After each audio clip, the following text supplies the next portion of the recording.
기쁨의 좋은 소식이란 제목으로 하나의 말씀 증거하겠습니다. 이 복음이라고 하는 사전적인 의미가 좋은 소식이라는 뜻이죠. 굿 뉴스니까 좋은 소식. 그런데 아무리 좋은 소식이라고 말해도 이게 우리에게 그닥 좋아 보이지 않을 수가 있습니다. 한번 싫은 건 아닌데 그닥 좋아 보이지 않는다. 근데 사실 복음이라고 하는 것을 말할 때 우리가 이렇게만 얘기를 해도 그게 감격이 되고 주의 은혜가 깨달아지고 좋고 이러면 좋은데, 그렇지 못할 경우 조금은 세속적인 표현을 써서 이야기를 한번 해보게 되면 이런 거죠. 집 앞에 뭐 전철역이 하나 생긴다, 뭐 좀 유치하긴 하지만 GTX A 노선이 착공된다 그러죠. 그러면 그 여기 서는 곳에 있는 사람들은 환호성 지를 겁니다. 만세. 왜 그럴까요? 땅값 올라가, 집값 올라가니까. 근데 만약 그 사람들 중에 내가 집 있다 치고 어디 저 파주 끝에서 동탄 저 밑에서부터 서울까지 한 20-30분이 온다는데, 근데 그 집이 있다 치고 제가 만일 아니 이건 좋은 소식이 아니지, 이 좋은 거를 왜 우리한테만 주냐, 그러니까 여기도 서고 저기 서고 전국에 다 역을 만들어라, 이렇게 말씀하실 분 계실까요? 안 계실걸요? 안 계시죠 분명히.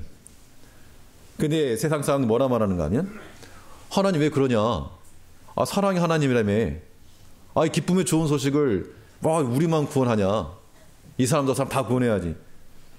물론 하나님의 구원이라고 하는 것이 우리 모두를 구원하실 수 있는 큰 능력이긴 하지만, 하나님께서 마치 우리에게 한 정거장 세우신 것처럼 우리 한 사람 한 사람을 세우셨다는 겁니다. 그러면 당연히 그러한 소식을 들 우리는 호재다 생각하고 만세를 불러야죠. 집값이 올라가는 건 아니지만 우리 생명 얻었다, 하나님 나라의 평수 얻는다, 이런 마음 가지고 우리가 기뻐한다는 겁니다. 근데 구원이라고 하는 것은요, 이 복음이라고 하는 것은, 이 소식은 양면을 가지고 있는 겁니다. 구원받는 자들에게는 기쁨의 소식이지만 그렇지 못한 자들에게는 이게 심판의 소식이거든요. 뉴스를 보니까 여기 생기는 동네는 좋아하는데 그 철도가 지나가는 그 동네 사람들은 싫어한답니다. 밑에 시끄럽다고. 뭐 지하로 가도 가다가 뭐 땅 꺼져서 죽으면 어떡하냐, 반대한다는데, 복음이라고 하는 것이 우리에게 하나님께서 우리를 구원하셨다, 우리는 어떻게 받으셔야 되는가 하면, 다른 걸 떠나서 하나님의 구원이 임하지 못한 그런 사람들까지 걱정하려고 하지 마시고, 염려되면 전도하시고, 1차적으로는 하나님이 우리를 구원하신 것에 대한 감사와 기쁨과 만세가 우리 만세. 우리 주님의 다시 오심에, 주님의 그 성탄 우리가 기념하는 마음에서 요즘은 사실 크리스마스 기분이 안 납니다. 왜냐하면 길거리에 캐롤도 안 들리고 저작권 문제 때문에 못 틀게 한답니다. 그러니까 뭐 크리스마스 같지도 않고 평일 같은 느낌 나는데, 그래도 우리는 참된 복음적인 크리스마스, 복음적인 성탄절을 우리가 맞이하고 또 이날을 지내면서, 더 중요한 거 아시죠? 더 중요한 것은 이제 주님 다시 오신다라고 하는 그 약속을 붙들고 사는 겁니다. 예수님의 초림과 재림에 관해서 우리 지난주에 잠깐만 천년왕국에 관련해서 보시긴 했지만, 예수님께서 역사적으로 오셨죠. 우리 눈으로 볼 수 있게끔 오셨다는 겁니다. 그러면 예수님께서 다시 오신다는 것이 사실일까? 혹은 죽은 자가 살아난다라고 하는 부활이 사실일까? 예, 우리는 그냥 단순하게 믿는 겁니다. 그 믿음이 없으면 이 복음이 될 수 없는 거죠. 그러나 우리 믿는 자의 부활, 또 하나님 나라의 그런 현실, 이런 것들을 믿을 때 이것이 우리에게 좋은 소식 되는 겁니다. 얼마만큼이냐, 이건 개인적으로 다른 거죠. 우리가 하나님의 말씀과 이 소망이 정말 우리의 간절한 기대와 그 간절함을 따라서 온전한 기대가 되겠는가? 아니면 뭐 먼 발치에서 바라보는 불구경하듯이 남 얘기가 되겠는가? 우리는 오늘 이 천사들이 나타나가지고 너희에게 기쁘고 좋은 소식을 전하겠다, 하나님께서 우리에게 이런 소식을 전해줬는데 우리가 그것을 하찮게 여기고 그닥 반갑게 여기지 아니하면 그 소식을 전해준 사람이 민망해하는 겁니다. 그거죠. 정말 중요한 소식이라고 말해줬더니 그거 어쩌라고 이렇게 반응하면 그걸 전해준 사람을 무안하게 만드는 겁니다. 우리가 우리에게 구원의 소식을 전해 주신 하나님께 하나님을 무안하게끔 그런 만들지 말고 참으로 그 소식에 기뻐하고 감사하고 그 구원에 대한 즐거움을 가지고 살아가는 우리가 되어야 되겠습니다. 그러면 이 하나님께로부터 오는 이 기쁨의 좋은 소식을 듣는 어떤 사람들이 듣는가? 또 그 소식을 들은 사람들은 어떻게 살 것인가? 본 말씀을 통해서 살펴보겠습니다. 먼저는 이 하나님의 약속을 사모하며 기다리는 자가 기쁨의 소식을 듣는 겁니다. 물론 이 당시에 주의 오심을 들었던 이 목동들은 그 사람들이 예수님 다시 오실 것에 대한 소식을 들으려고 기다리지 않았습니다. 그런데 그 자리 가운데서 자기 자리를 지키면서 그 가운데 있던 사람들에게 이 하나님께서 천사를 보내셔서 소식을 알려주었습니다. 근데 8절 보니까 그 지경의 목자들이 밖에서 밤에 자기 양떼를 지키더니 주의 사자가 곁에 서고 주의 영광이 저희를 두루 비추매 크게 무서워하는지라. 천사가 이르되 무서워 말라. 보라 내가 온 백성에 미칠 큰 기쁨의 좋은 소식을 너에게 전하노라.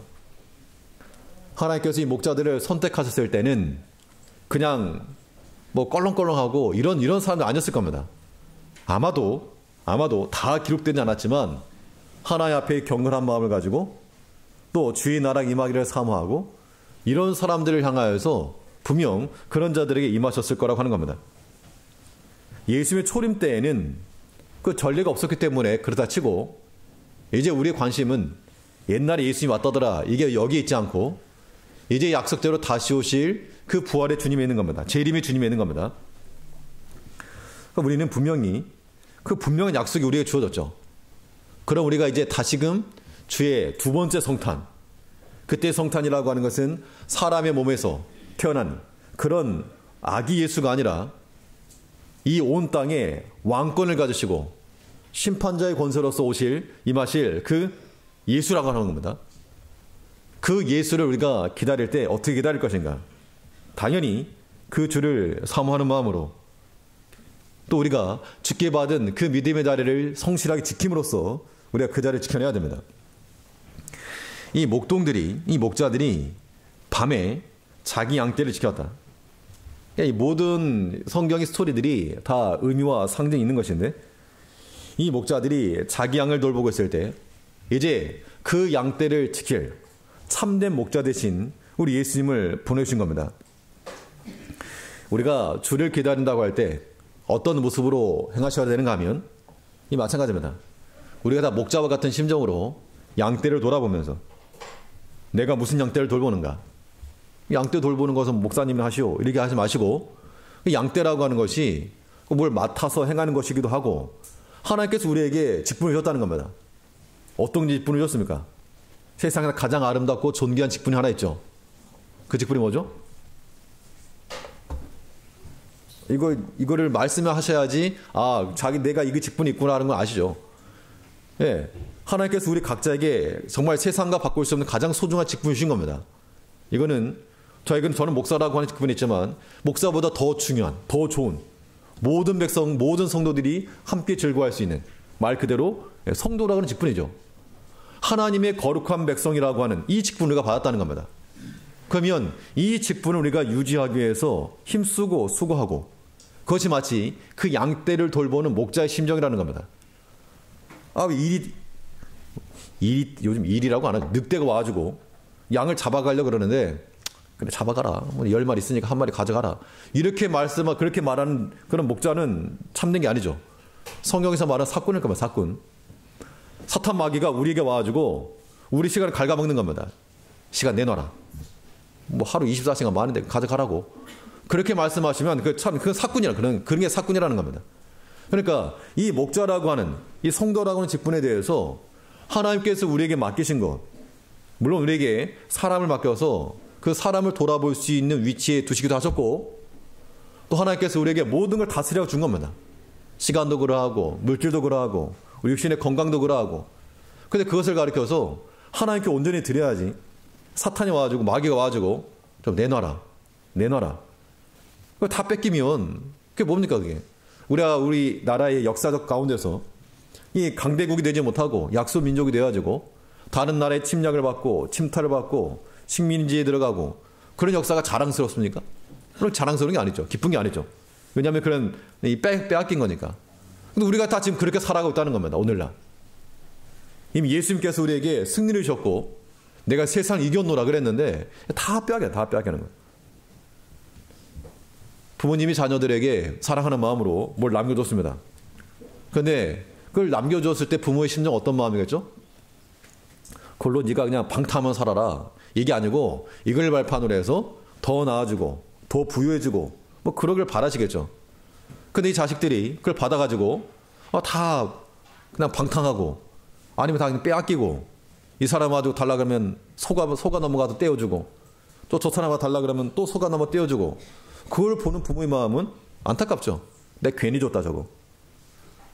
하나님께서 우리에게 주신 모든 우리 인생 가운데서 하나님께서 내가 너를 사랑해서 하나님의 교회를 살필 수 있고 형제를 섬길 수 있고 주의 교회를 섬길 수 있는 이 직분을 주고 이런 환경을 주고 건강을 주고 시간 주고 물질을 줬는데 그거 가지고 헛된 됐어? 세상의 것과 바꿔먹어? 하나님께서 그걸 염려하신다는 겁니다. 이제 우리가 주를 기다리는 마음으로 주의 성탄 이미 왔습니다. 이제 우리는 다시 오실 예수를 기다리는 마음으로 살아간다 할 때는 반드시 기다리는 마음으로 사모하는 심정으로 그 자기 자리를 지켜내면서 이 목자들이 밤에 자기 양떼를 지키고 있을 때 불현듯 나타나서 그들에게 좋은 소식을 전해주셨던 것 같이 이제 우리가 주를 기다리는 그 마음으로 성도라고 하니 거룩함을 유지하고 하나님이 주신 우리의 모든 시간과 물질과 모든 환경을 하나님의 것으로 지켜내고자 하는 그러한 용맹과 담대함을 가지고 나갈 때 하나님께서 우리들에게 다시 한번 나타나실 거라는 겁니다. 히브리서 9장 28절에 보면 우리 주님께서 다시 오실 때는 무엇과 상관없이 기다리는 자들에게 오신다 그랬습니까? 죄와 상관없이 자기를 기다리는 자들에게 두 번째 나타나실 것이라. 우리는 우리에게 약속하신 이 말씀이 그냥 한낱 이야기 하나로가 아니고 우리에게 실제 이건 우리의 생명책인 거. 이 생명책이 우리의 생명이라는 겁니다. 마치 보물지도 들고 나가는 삶과 같이 이 보물지도를 가지고 이 성경을 들고 죄와 상관없이 기다리는 자들이 그들에게 나타나실 그 주를 기대하는 마음으로 우리의 모든 죄를 다 멀리하고 오직 주를 사모하고 주를 기다리는 마음으로 가는 우리가 되어야 됩니다. 우리 주님께서 이제 다시 오신다라고 한번 가정해 보자고요. 우리 계시록을 통해서 보지만 주님께서 분명히 다시 오시겠죠. 그럼 주님 다시 오실 때 우리의 반응이 1번 아멘 주 예수여 어서 오시옵소서. 2번 산아 나를 가리워라. 파위야 나를 가리워라. 3번 좀 천천히 오십시오. 보통 우리 수준이 어떤 수준인가 하면 뭐 1번 수준이면 대단하죠. 1번 주 예수 어서 오십시오. 근데 아마 이 중에는 그런 분들 계실 겁니다. 주님 빨리 오시기를 바라는 마음으로 그냥 먹고 살기 힘드니까 그런 거 말고 참으로 주를 기대하고 사모하는 마음으로 주님 다시 오시기를 기다리는 분들이 계실 겁니다. 정말 좋은 신앙이죠. 근데 선아 나를 가리오라 이러면 내가 지금 뭔가 지금 안 좋다는 얘기죠. 지금 오시면 곤란합니다. 근데요, 시간이 지나고 보니까 제가 예전에 어렸을 때부터 이런 교회를 다녔으니까 목사님들이 이렇게 말씀하실 때 예수님 빨리 오시면 좋겠다 이렇게 말씀하시면 속으로는 난 아닌데. 그래서 솔직히 아닌데. 왜냐하면 아직 나는 뭐 어린 아이였으니까 할 것도 많고 할 것도 있고 좀 잘해야 될 것이고 그리고 또 이제 말 그대로 예수님 오신다 그러면 세상 끝이고 무슨 상급 있다 그러면 나 별 한 것도 없는데 이러면 안 되는데. 솔직히 좀 그런 마음이 들었었습니다. 나중에 오시라고 조금. 근데 이제 시간이 지나다 보니까요. 그때나 지금이나 달라지는 게 없는 것 같습니다. 그때는 시간이 좀 지나면 더 거룩해지고 뭔가 더 새로운 일을 할 것 같고 뭐 말 그대로 상급을 더 많이 받을 만한 그런 믿음의 일을 더 할 것 같았는데 한 해 한 해 지나다 보니까 별 차이가 없는 것 같습니다. 그때나 지금이나. 결국 내 의를 가지고 주 앞에 가는 거 아니니까 주님 언제 오시든지 오케이입니다. 뭐 밀어둘 것도 없고 세상의 것 가진 것 세상의 것 밀어둘 것도 없고 우리가 주를 기다리는 그 심정은 그래서 우리는 어떤 마음을 가져야 되는가 하면 나중에 오시면 좋겠다 이런 마음 버리시라고요. 내 동의가 되건 되지 않건 주님이 다시 오신다 했으면 이것이 우리에게 제일 중요한 1차적인 목적이 되어야 되는 겁니다. 요한계시록 마지막에 어떻게 끝납니까? 성경의 결론이죠. 결론. 성경의 결론이자 우리 신앙인들의 결론인 겁니다. 주 예수여 뭐 하시옵소서? 나중에 오시옵소서? 주 예수여 속히 오시옵소서. 이게 마라나타죠. 주 예수여 속히 오시옵소서. 주님 다시 오실 것이 우리에게 기대가 되고 기다려야 되는 사람은 그렇게 산다는 겁니다. 그러니까 이렇게 이 믿음으로 사는 것과 살지 못하는 것 전혀 다른 거예요. 믿지 않는 사람들은 말 그 소망이 없는 겁니다. 왜 사는지 모르는 거죠. 뭐 기다리는 게 없으니까 세상적으로 방탕할 수밖에 없는 겁니다. 그리고 믿는 사람들에게는 최소한의 소망이 있죠. 여기 계신 분들 가운데 죄를 지더라도 하나님과 한번 1대1로 맞짱 뜨자 싶을 정도로 죄를 지으시는 분은 안 계실 겁니다. 왜냐하면 하나님을 믿으니까 나중에 천국과 지옥이 있고 하나님 심판을 믿기 때문에 그렇게까지 큰 죄를 범하더라도 아직은 막장으로 나가지 않으실 거란 얘기죠. 그렇게 나가는 사람은 이거 뭐 믿는 사람이 볼 수 없는 겁니다. 이제 우리 자신을 돌이켜봐서 죄와 상관없이 기다리는 자들에게 두 번째 나타나실 것이라. 이 말이 죄를 지면 죄를 만한다 그런 의미가 아니겠죠. 우리가 그만큼 죄와 관계없이 하나님의 거룩한 자로서 하나님을 기다리고 사모하며 주께서 세워놓으신 그 자리에 서서 힘들고 어려울지라도 이 목자들이 시기적으로 보니까 밤에 사람이 밤에 우리 요즘은 현대인들의 시간이 많이 바뀌기 때문에 밤에도 휘황찬란하고 밤에도 일을 많이 하지만 그 당시는 밤에 이렇게 일을 한다는 거 이거는 쉬운 일이 아닌 겁니다. 또 왜 낮에 하지 밤에 하는가? 그만큼 그들이 그들의 양떼를 돌아보는 그 일에 힘을 썼다는 겁니다. 이제 우리가 어떤 마음을 가질 것인가?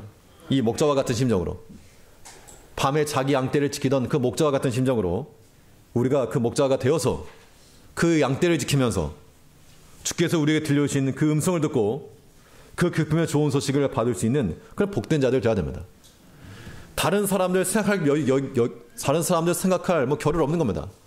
하나님이 우리를 구원하셨고 우리의 좋은 수욕 주셨으니까 그 기뻐하면서 사는 거죠. 그 온전한 소식을 가지고 살다 보면 다른 사람들 저 사람은요 그들에게 이제 소식 가는 겁니다. 이 뒤에 보면 아시겠지만 그래서 우리에게 구원을 주신 이 소식이 말 그대로 기쁨의 소식 이 복음의 소식이 되기 위해서 이제 우리는 주를 사모하며 기다리는 자가 되어야 되겠습니다. 이 성탄절을 맞이해서 오늘 성탄 어떤 메시지를 받으실 것인가? 이제 우리는 다시 오실 그 주님을 기다리는 마음으로 그 주님 기다리며 살아가는 그래서 죄와 상관없이 주를 찾고 그 날이 우리에게 두려움이 되지 아니하도록 신랑을 기다리는 신부와 같은 심정으로 예상치 않은 곳에서 강도와 같이 만날 것인가? 아니면 기다림 가운데서 즐거움을 만날 것인가? 그 주의 날은 갑자기 임할 것이지만 그러나 기다리고 준비하는 자들에게는 영광 중에 만날 거라는 겁니다. 이러한 기쁨의 소식을 우리가 다시금 들을 수 있도록 우리 모든 자리에 서서 주를 기다리며 사모하는 믿음의 백성들 되어야 되겠습니다. 둘째로 이 기쁨의 소식을 듣는 자들이 어떻게 들을 것인가? 듣는 자의 사명을 감당해야 된다는 겁니다. 듣는 자의 사명. 들었어? 그럼 이제 저 사람은요? 이제 여기에서 이제 그 사람에 대한 사랑이 나타나는 겁니다. 1차적으로 내가 알고, 내가 좋고. 그러니까 이거죠. 여기가 좋아질 걸 아는 사람들은, 그 정보를 가진 사람들은 자기 친인척들 아마 다 끌어모을 겁니다. 여기는 곧 좋아진다고. 다 팔아가지고 영혼을 팔아서라도 여기 들어와라. 이제 그것이 하나의 전파하는 거죠. 우리 마음속에 주에 대한 소망이 충만한 사람들은 마치 라합이 자기 모든 친족들 다 자기 집에 불러 모아놓은 것처럼 이제 거기에 들은 자의 사명이 나타난다는 겁니다. 우리 10절을 보면 우리 10절과 11절 말씀 보시면 천사가 이르되 무서워 말라 보라 내가 온 백성에게 미칠 큰 기쁨의 좋은 소식을 너희에게 전하노라. 오늘날 다윗의 동네에 너희를 위하여 구주가 나셨으니 곧 그리스도 주시니라. 너희가 가서 강보에 쌓여 그 위에 누인 아기를 보리니 이것이 너에게 표적이더라 하더니 하나님께서 그 중차대한 복음의 비밀을 당시 유명한 종교 지도자들에게 고지하지 아니하시고 들판에 있던 목동들에게 알리셨습니다. 그 목동들은 또 그 소식을 듣고 가만히 있었겠습니까?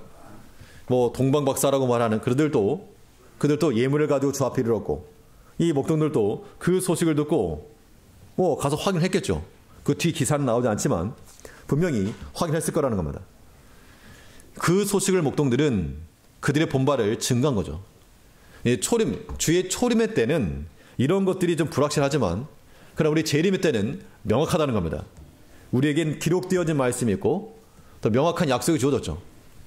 그러므로 그 약속에 소망을 드는 우리가 어떻게 되겠습니까? 전해야죠. 하나님께서 우리에게 이 소식을 주신 목적은 너라면 입 다물고 있어라가 아니고, 이 소식을 듣지 못한 자들에게 들려주어라. 믿음은 들으면서 나니까 우리가 이 복음의 소식을 전해주길 힘써야 되겠습니다. 혹시 가족 중에 믿지 아니하신 분들이 있으면 전해줘야 되겠습니다. 소망을 가지고. 기도 제목 돼야 돼요. 기도 제목. 가장 중요한 기도 제목이 돼가지고 우리 사랑하는 자녀들을 위해서, 또 사랑하는 부모를 위해서, 남편과 아내를 위해서 그들에게 복된 소식을 전해줘야죠. 그래서 이를 위해서 수고하고 노력해야 됩니다. 그것이 이 자기 양떼를 지키던 목자들에게 이 기쁜 소식을 전해준 이 의미가 되는 겁니다. 나의 목자, 나의 양떼죠. 그 양떼를 그냥 놓지 말자는 겁니다. 우는 사자와 같이 사탄이 두루 삼킬 자를 찾고 있을 때 냅두면 어떡합니까? 물어가 버리면. 물어가도 그냥 가만히 보고 있으면 그 부모가 아니죠. 우리가 사랑하는 마음으로 우리 사랑하는 가족들이나 형제들이나 이 증거하는 일에 힘을 써야 되겠습니다. 올 한 해 동안에도 우리가 여러 가지 이 복음 전도하는 일에도 수고들 많이 하셨고, 물론 전도라고 하는 것이 뭐 예수 믿으세요? 뭐 이런 것도 우리가 전도가 되고, 또 실제적으로 우리가 삶을 통해서 하는 것도 전도가 되고, 또 지금 제가 말씀 전하는 것도 전도가 되는 거고, 아무튼 우리가 다 예수와 관련된 일들이 다 전도인데, 특별히 우리 토요일 오셔가지고 많은 분들 수고를 많이 하셨습니다. 내가 해도 뭐 별 효과 없었는데요? 그렇게 생각하시면 안 돼요. 우리 하는 그 수고가 결코 땅에 떨어지지 않을 것이고, 전에 한번 말씀드린 것 같은데, 호주 시드니에서 매일 같은 시간에 전철역에 나가가지고 전도를 주면서 당신 지금 당장 죽으면 천국 갈 확신 있습니까? 이 질문을 던졌던 한 목사님이 계셨는데, 그 전도지를 듣고 질문을 받던 사람들이 그냥 스쳐 지나가죠. 이분이 이제 나이가 많아가지고 내가 일평생 수고했는데 아무런 열매도 없습니다. 이렇게 생각할 때 전국 각지에서 그런 어떤 한 목사님께서 설교 중에 누가 하나 간증하겠다고 간증시켰는데, 내가 언제 예전 영국 호주 시드니에 갔을 때 그때 나에게 전도지를 주면서 당신 지금 당장 죽으면 천국 갈 수 있습니까? 물었던 분이 있었는데 내가 그 말을 듣고 나중에 회심했노라고. 이분은 또 미국 지역에 가서 강의하다 보니까 또 그런 사람이 있고, 이런 사람이 굉장히 많았다는 겁니다. 그러니까 우리의 행하는 일들이 소용없다, 이거 쓸데없는 짓이다, 그렇게 생각하지 마시자고요. 안 하신 분들은 힘써 참여하시고, 하신 분들은 힘써 다시 하시면 됩니다. 그래서 우리가 들은 자의 사명을 감당하는 거죠. 우리가 전도지 들고 나가는 것 자체만으로도 영광인 겁니다. 예수님께 제자들 둘씩 보내가지고 복음 전환했을 때 가는 곳곳마다 뭐 3,000명씩 회개하고 이러지 않았습니다. 하지만 그 제자들이 나갈 때 예수께서 뭐라 그랬습니까? 하늘에서 악한 영들이 떨어진 걸 내가 봐노라. 이 사탄이 두려워하는 게 그런 겁니다. 그러므로 함께 오셔서 혼자 나가기 두려우신 분이면 같이 나가죠. 같이. 둘셋. 같이 다니시면서. 원래 쪽수가 많으면 이기는 겁니다. 아무튼 사탄과 싸움도 1대1로 하려 하지 말고 개인들 반대면 2인 3각 패스해 가면서 서로 같이 해서 꾸준함과 성실함 가지고 우리가 이 들은 자의 사명을 감당해낼 때 하나님께서 반드시 우리의 모든 믿음의 수고를 통해서 촛불이 옆으로 전달되는 것 같이 이 들은 자의 소망, 우리 지향 소망이 전달될 거라고 하는 겁니다. 우리 평생 살아가면서 나 홀로 타지는 양초가 되지 말고 누군가에게 머리 대가지고 불을 옮기자는 거죠.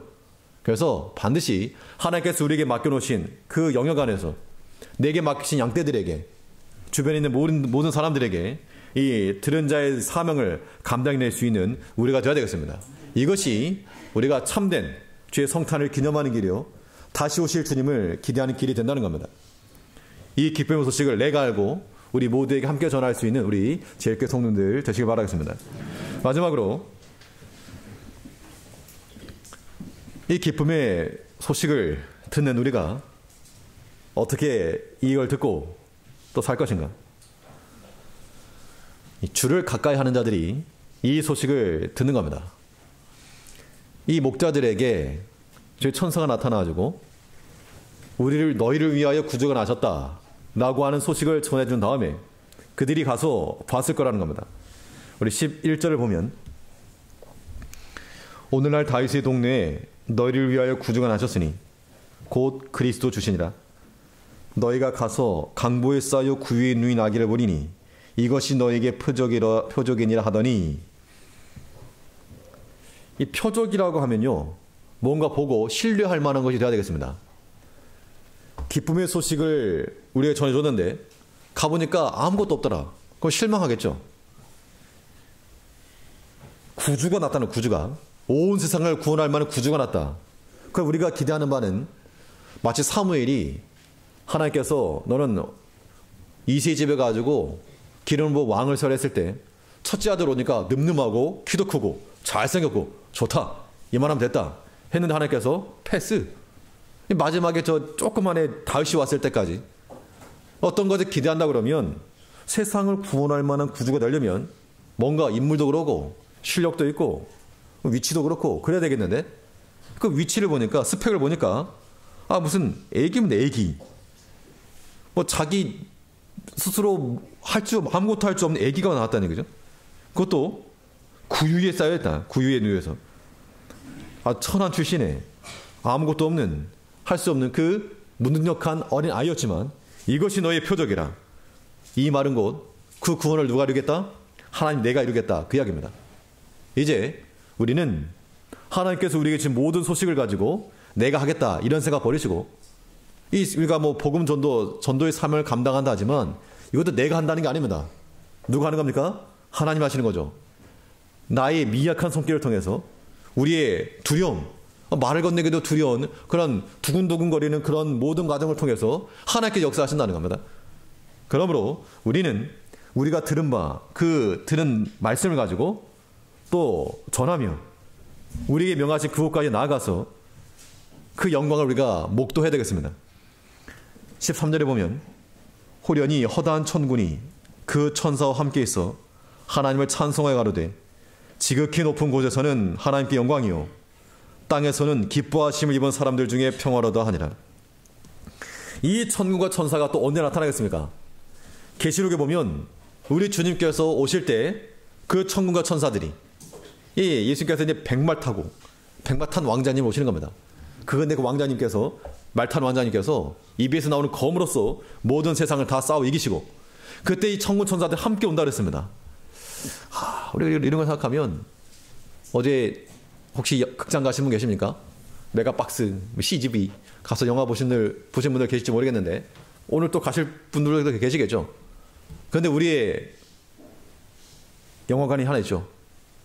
아주 큰 스크린, 하늘 스크린 보고 우리 주님 다 상상만으로도 참 놀랍지 않습니까? 상상. 그런 게 상상이 돼야 돼요. 그런 것들이. 그래서 그런 것들이 상상이 되고, 그래서 건전한 종말론은 우리에게 유익한 겁니다. 아주 그냥 지나쳐버리면 밥도 안 해먹고 그러면 문제가 되지만, 이 건전한 종말론이라고 하는 것, 우리 육신의 죽음의 상태를 묵상한다는 것, 이건 신앙에 굉장히 큰 유익이 있는 겁니다. 이제 우리가 이 땅 가운데서 참으로 이 땅에 휩쓸리지 않고 살아가시려면 이런 소망들이 우리에게 충만해야 됩니다. 이런 생각을 갖게 되면요, 땅의 것이 아무것도 아닌 것이 되는 거예요. 마치 뭐와 똑같은가 하면, 전에 내가 귀하게 여기던 건데 마치 코푼 휴지 좋아하실 분도 안 계시죠? 점심시간 앞에도 이런 말씀해서 죄송하지만 코푼 휴지 좋아가지고 다시 열어놓고 쳐다보고 이러시면 안 계실 겁니다. 세상의 것이 마치 그와 같아가지고 우리에게는 버려질 만한 휴지 조각입니다. 그러나 우리에게 하나님께서 영광의 좋은 소식 주셨으니까 이 소식을 가지고 우리가 더욱, 이제 그 당시 목자들은 말 구유에 누워있던 강보에 쌓여있는 그 아기를 찾아가 뵀다면, 목자들이 그 예물을 가지고 갔던 것이, 이제 우리는 이 생명의 주님 앞에 또 나가야 되겠습니다. 우리의 모든, 우리도 마찬가지 예물을 가지고 나가야 되겠죠. 우리의 모든 것을 가지고, 우리 모든 영광을 다 드린다는 그런 심정을 가지고 주 앞에 나가 주를 경배하며 주 다시 오실 때까지 그것을 연습하는 겁니다. 이렇게 모여서 예배하는 것도요, 그날 기념하는 겁니다. 성찬할 때 예수님께서 주님 다시 오실 때까지 이걸 기념하라 그랬죠. 발도 그랬고, 이 연속이라고 하는 겁니다. 그리고 우리가 예배당에 나와서 예배드리는 것이 그냥 시간 되었으니까가 아니고 주님 다시 오실 때까지라고 하는 것이 대전제가 우리 가운데 항상 있어야 됩니다. 그래서 우리의 모든 신앙이라고 하는 것이 그냥 시간이 됐으니까, 그냥 시간 됐으니까 하는 그 급급해하는 그것이 아니고 준비되고 또 예정되고 기획된 우리의 모든 행위가 되어야 되겠습니다. 오늘뿐만 아니고 또 다가오는 주일 한 주 한 주 우리가 주 앞에 예배하며 주를 섬기면서 우리 주님 다시 오시기까지 이 일을 내가 지속하다가 주 앞에 이르겠다라고 하는 이러한 건전한 또 지극히 합당한 이러한 사고방식을 가지고 살아갈 수 있는 우리가 되어야 되겠습니다. 우리 주님께서 우리에게 전해주신 이 기쁨의 소식이 우리에게도 기쁜 소식이 되고, 기쁘십니까? 그 소식이, 이 소식이 기쁜 소식이 되어서 살아갈 수 있는 우리가 되어야 되겠습니다. 기도하겠습니다.